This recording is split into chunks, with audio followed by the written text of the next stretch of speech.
Kajing kenjak kasenyan huni saya secondary school syau mau mer ba arfusan ha kajing inti kala dei keburam kapakrau hapok kadong katany hibarakawai. Kajing penkha naka high secondary syaka higher secondary kabalami 10+2 kabahaus nem hajar.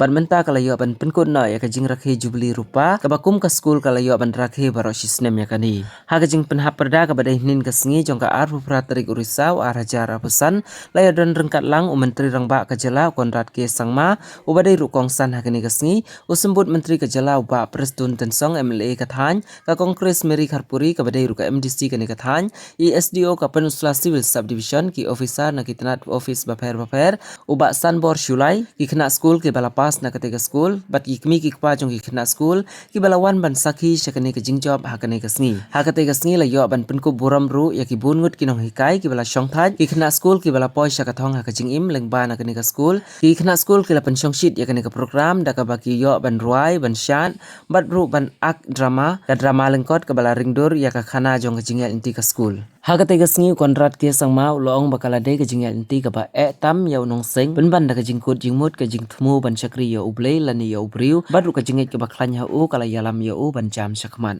ha kene ke jing penha Pyrda menteri rang badu jong ka jela lai pesan la ula ai syakatika school ban penyiar penbha penmiat susu.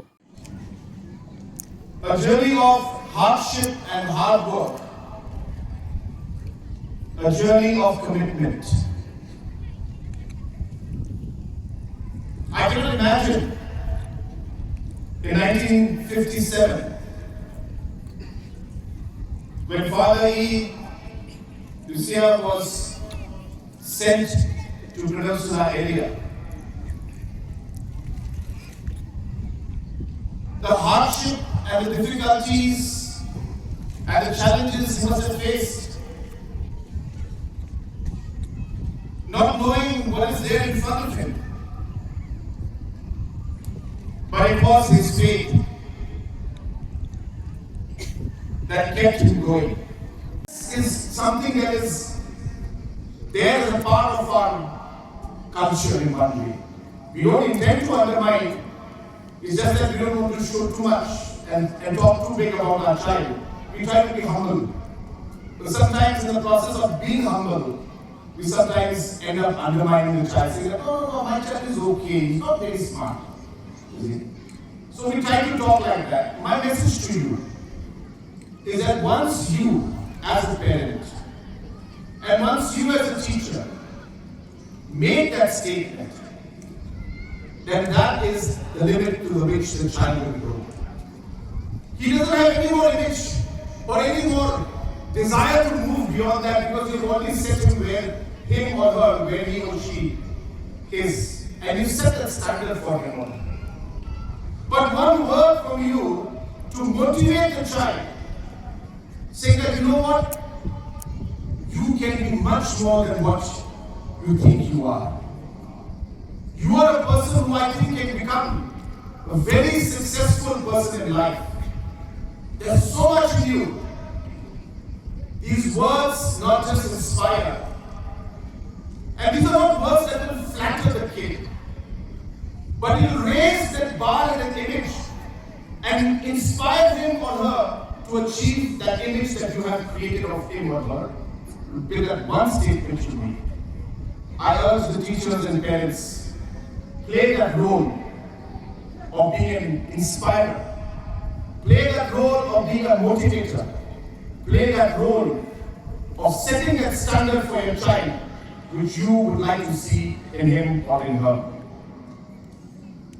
Last but not the least, I want to tell Father Lucas that he has broken a very, very big tradition.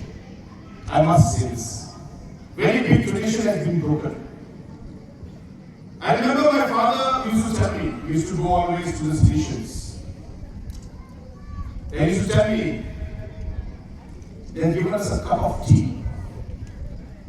I think they can ask for something small. But then if they give a large lunch with a lot of dishes, you can expect a very big memorandum. So today, before the lunch only I got the memorandum. So that tradition has been broken. So I must complain. And I'll formally mention this to even Archbishop and to the Director General of the missions also, that this tradition has been broken. But I'm sure that Father Lucas will definitely make up for this. But I want to share my last story before I conclude. And this again, not to flatter, not to, give any kind of wrong messaging out here. I hope you take it in a very light way. Is that I have always seen that the kind of return in investment that is done at the level of our missions, the church-based organizations, the different congregations, I don't think we'll see the return on investment in any other sector. But that I also mean in terms of schemes. I remember once I went to Khylliap. This was a long time back, maybe 15, 20 years back. My late father was the member of parliament. I think he had given 5 lakh rupees or something for his scheme.